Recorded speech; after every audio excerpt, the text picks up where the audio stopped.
Welcome to Venezuela. Thank you so much. Mr. Felix Ramon Plasencia Gonzalez, previously Venezuela's Minister of Tourism and Foreign Trade, was appointed ambassador to China on October 25th, 2020, to arrive in Beijing in the midst of the global pandemic. What was his personal experience of the epidemic and prevention measures taken in China? What does he think of the Chinese government's role in combating COVID-19 and reviving its economy? Welcome to this episode of Face to Face.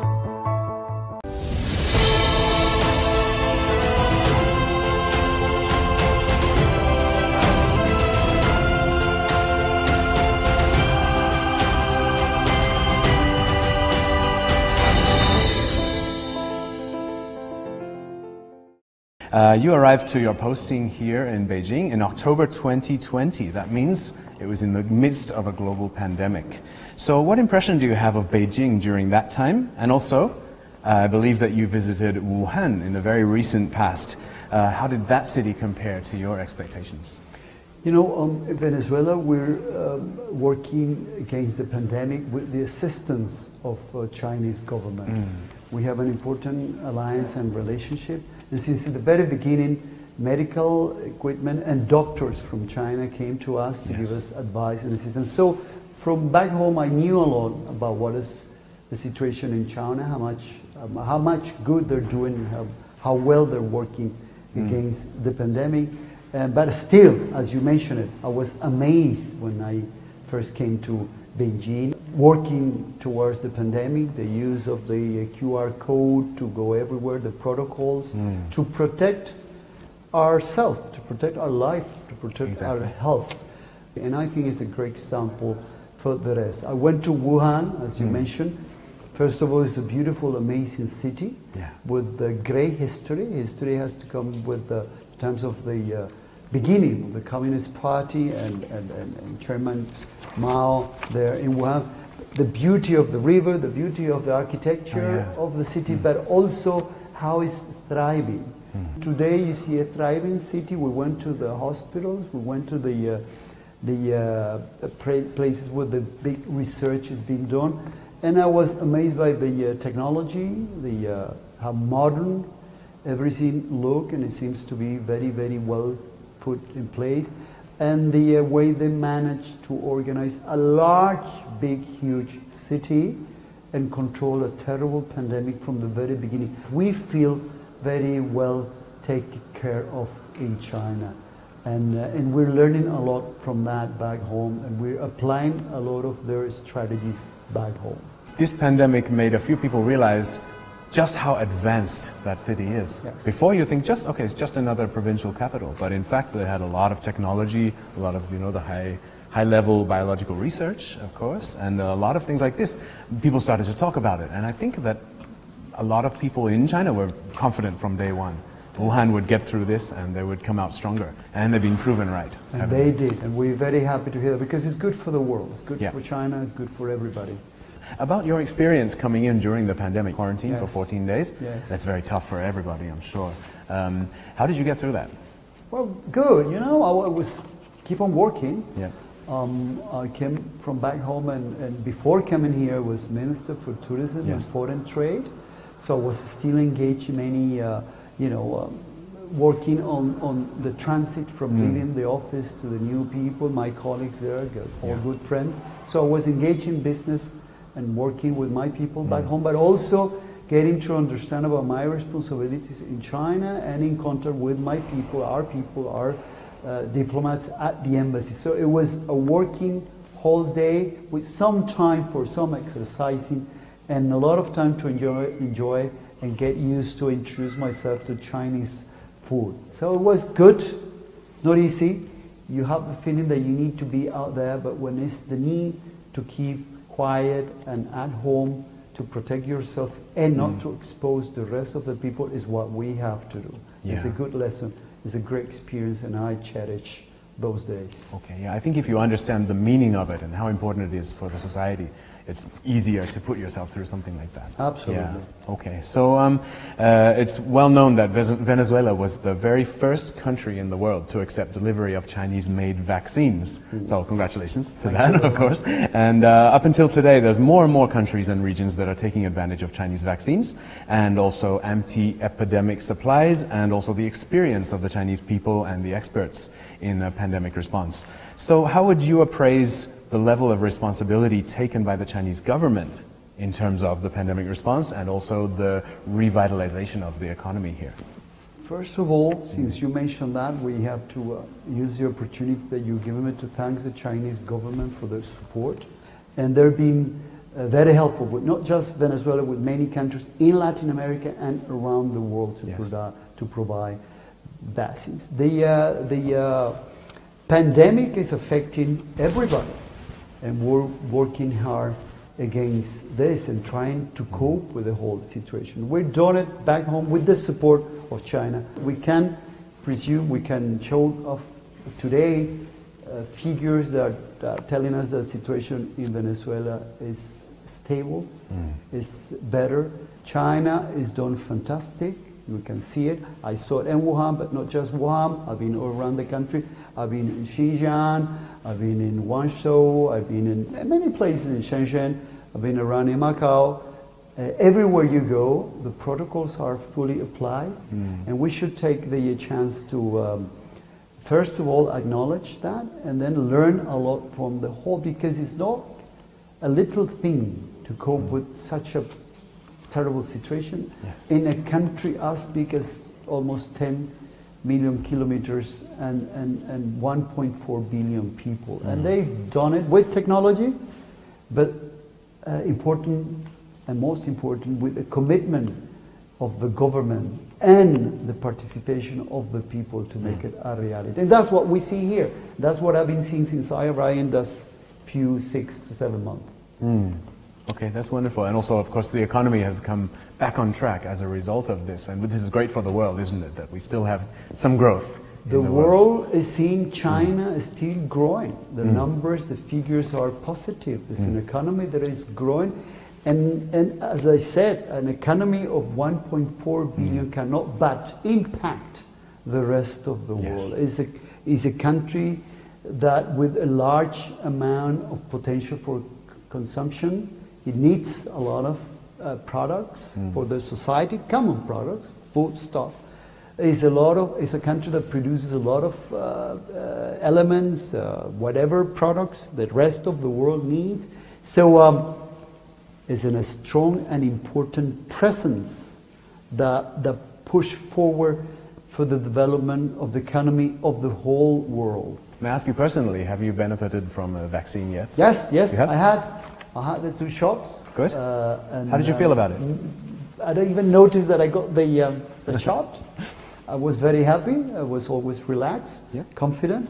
And we had to do it as an example, but also because we care, because we want to be careful with the rest. And and my colleagues here, they all went well, all was happy, and we are confident that it's working properly. Great. And China is helping the world. It's an amazing program, isn't it? With all such huge production quantity. It's an amazing program. We're not just taking care of their people, which is their main responsibility, but also their international responsibility with the rest of the people. Yeah, that's right.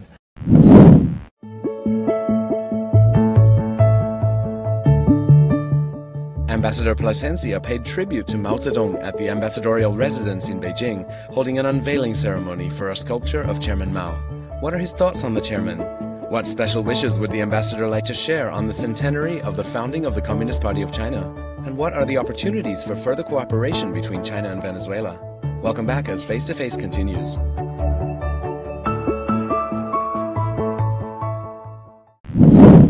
Okay, so actually you've also made a very deep impression on the Chinese people since in the very short time that you've been here. And this is through your warmth and sincerity by holding a ceremony here, at the ambassadorial residence with a statue of Chairman Mao, paying respects to the chairman. And at that time you indicated that you would plan for this gift to be displayed in the presidential palace, in the office of President Maduro, I believe.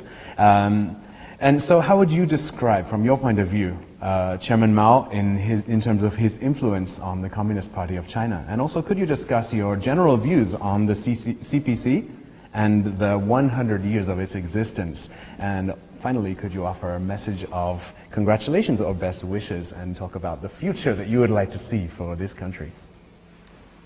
Congratulations for the Communist Party 100 years anniversary. It's Yes. very important. They've done a lot for China and for its people and for the world.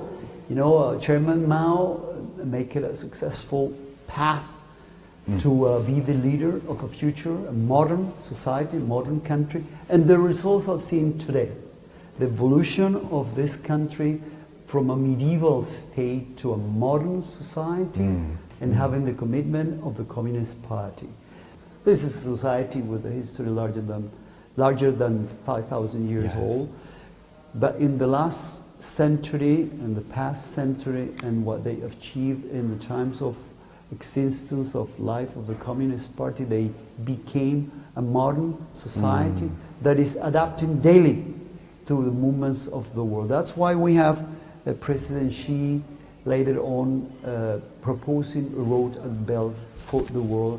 And now we have the celebration of the 100th anniversary of the Communist Party. I'm sure it's going to be a magnificent celebration this year. We're going to be part of that.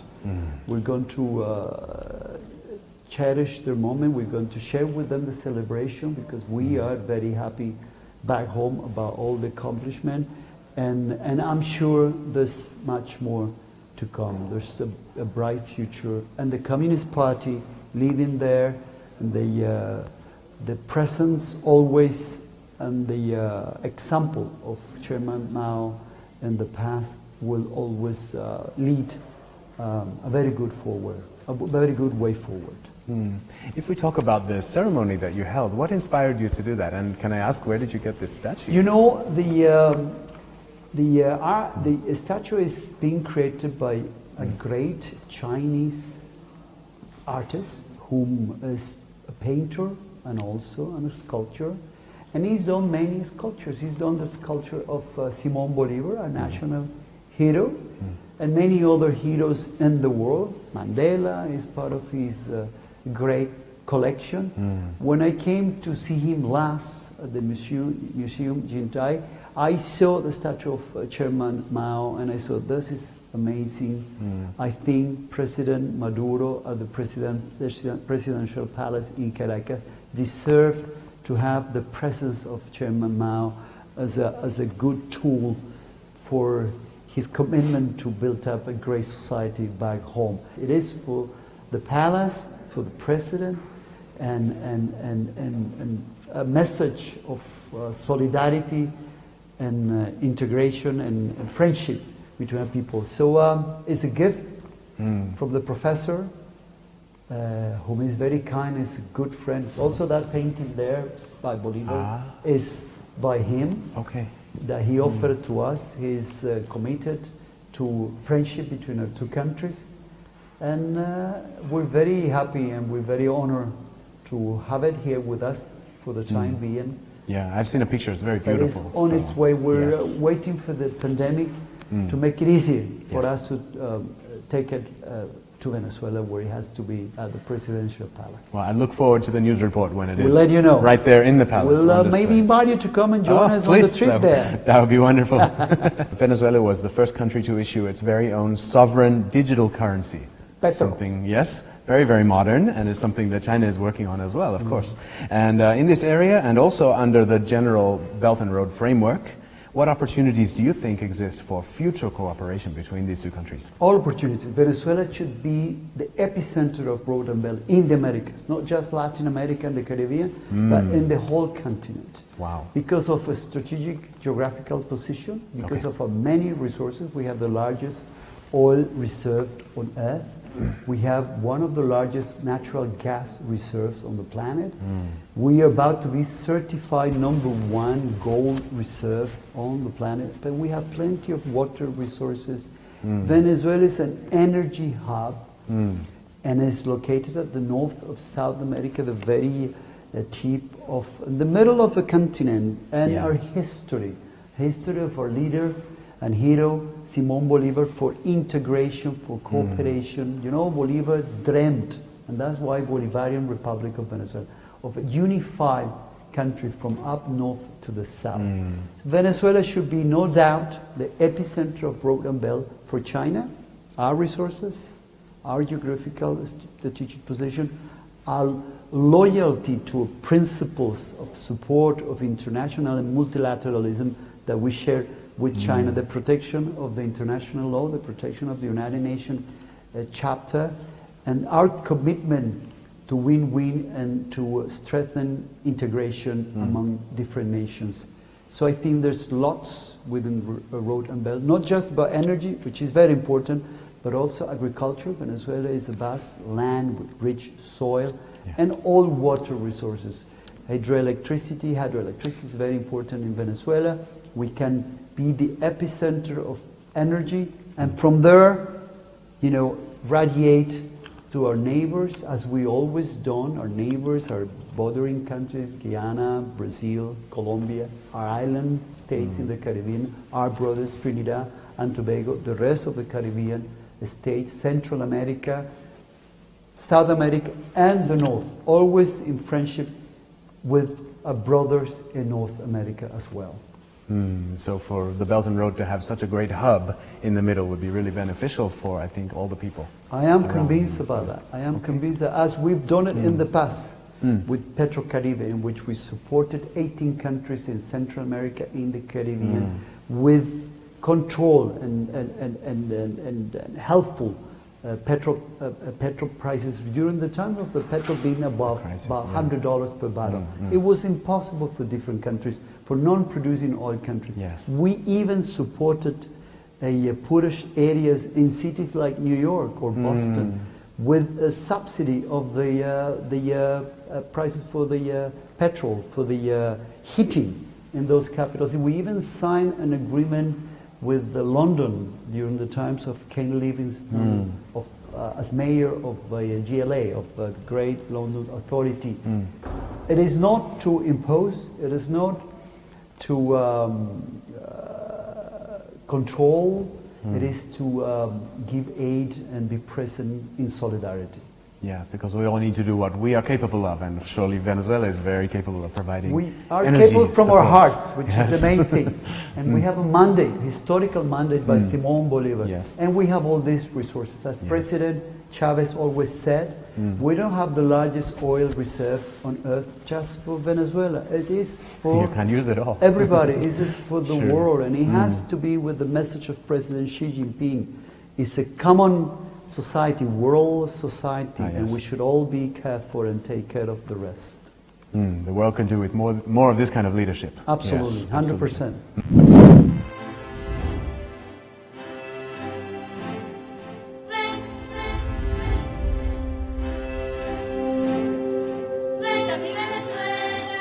Bordered by Guyana in the east, Brazil in the south, and Colombia in the west, Venezuela is a dazzling pearl on the southern shores of the Caribbean Sea.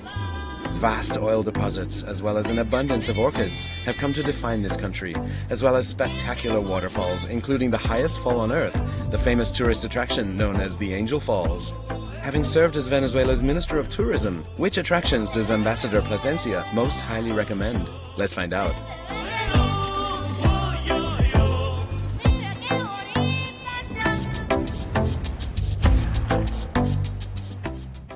This is our Wow, beautiful. Thank you, thank you. So welcome, welcome. Thank you.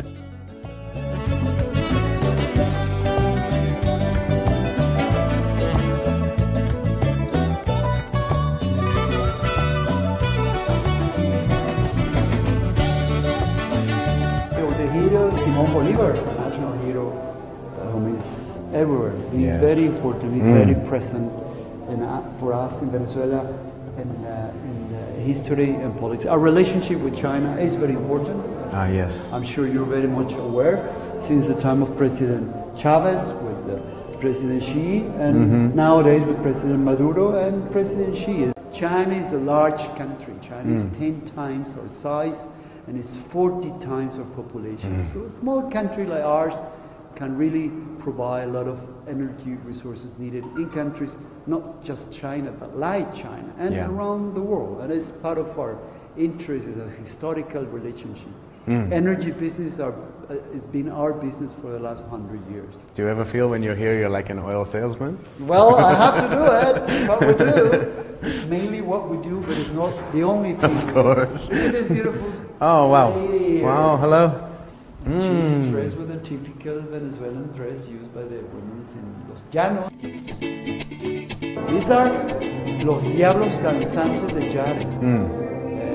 And they look like a paint, but they're made from paper, they're right? handmade, each one. Each one is completely different. You see the dress they use in red? Yeah. So these guys are dancing. They're dancing to the El Cuerpo de Cristo. So it's an approach to a Christian Catholic celebration, the Corpus Christi, with the African and local American influence, and it's been acknowledged by UNESCO's World Heritage. We're very proud of this. Even though they're using evil faces, is to go against evil.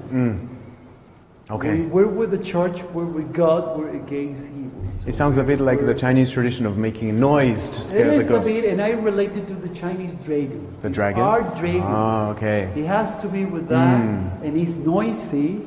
You use all these maracas. Ah, yeah? Make some noise? Makes noise all the time. Nowadays, contemporary leader, Hugo Chavez, he is the man who really built up the important strategic alliance with China. So this is much later that this room was chosen to commemorate Hugo Chavez. Yes, Yeah, absolutely. I see this. And the painting is done by a Chinese painter whom we like a lot. So I would like to ask you, which places in Venezuela would you recommend that I visit with my Chinese friends? We'll take you there. You know, the whole country is beautiful because it is part of the Caribbean. We have Caribbean islands, archipelagos, wild, beautiful. We have a beautiful archipelago called Los Roques, 320 Ks, coralline reef, with 20 bigger islands. It's a beautiful mission. It's a national park in which we protect the flora and the fauna. It's a place which we would like to take you. You have to go. And it's half an hour flight from Caracas. Okay. We also, I think you should also come with us to the south of the country, the Amazon rainforest, the Venezuelan Amazon rainforest. Canaima is a national park where there you have this flat top mountains called Tepuyes, and where there comes the waterfalls. And there's the largest waterfall on earth, known I've heard about it. historically as Angel Fall. I think it's the best, but we can also go to the Andes Mountains and see the Snow-Scrape Mountains. There's a beautiful cable car that will take us to a very high peak, about 5,000 point something, about sea level high peak with snow, beautiful, you love it. And then the llanos, the savanna, the cattle ranching area, where there's the Orinoco River and the Arauca River, a beautiful area with culture, music that we share with Colombia, as we share the Amazon with Brazil and Guyana, and the Caribbean, that's part that integrates us even to up north. It's a very open and diverse country. In Caracas, it's a city about 1,000 about sea level, surrounded by beautiful mountains in a green, always green valley, with special, unique weather. It's mainly spring all year round. And it's half an hour drive to the Caribbean Sea. Surrounded by this mountain, there's also a national park. I call it the Trinity. The Trinity of Caracas in the valley, the Green Mountains, and the Caribbean Sea. The whole thing together is part of what Caracas is. It's also history in Caracas. It is where Simón Bolívar was born, and it is where Simón Bolívar first defied the Spanish Empire in 1810, and the heroes before him. And it's from there that he started his campaign to free all the Americans. 200 years after Simón Bolívar, it was Comandante Hugo Chavez that tried to create this new path of a Bolivarian republic, for the dignification and the dignity of the life of the people. And from there is example of integration, solidarity, and friendship with the Americas, with Africa, with Asia, and with the Pacific and Europe as well. Yeah, so you could stand in the middle of the city and feel a lot of history wash over you and feel inspired. You Nature, know, history, the yes. Caribbean, the mountains, and a thriving multinational city. Venezuela is a country that attracted many migrants from Yes. all around the world. A third of our total population is of foreign origin. And it's a very thriving, interesting city. You'll see the influence of the Middle East, the influence of the rest of the Americas, Portuguese cuisine, the Spanish cuisine, Italian cuisine, the cuisine that was brought by the Jewish Sepharad from North Africa, Moroccans that came to Venezuela. Yeah. More than 500,000 Venezuelans of Chinese origin in the history. They came to live in Venezuela. Today, many generations, third or fourth generation of those Chinese that first came, but today they're coming and going. Some of them keep their business there and have their kids coming here for studying, and they're coming and going. We work with them all the time. They mainly came from Guangdong.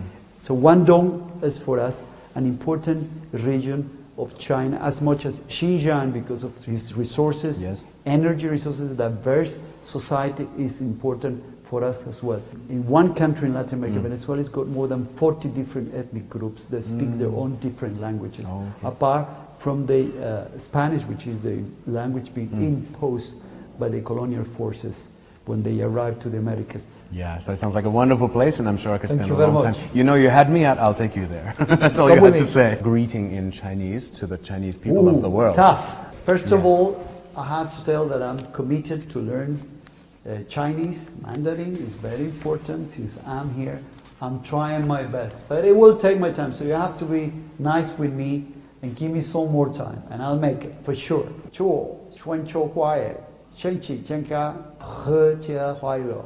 我爱你中国，我爱你们。 Wow. Wow. I'm trying. It's beautiful. You'll be my teacher? Yeah, for sure. You'll be my teacher? Yeah, we can go, We should keep do on with that. Thank you very much for being with us today. And you cannot go without joining me on a Venezuelan meal. Oh, that sounds amazing. Prepared for you. I was even myself cooking a little bit. Oh, thank you so if there's much. something that went wrong, it might have been my hands. I'll enjoy it anyway.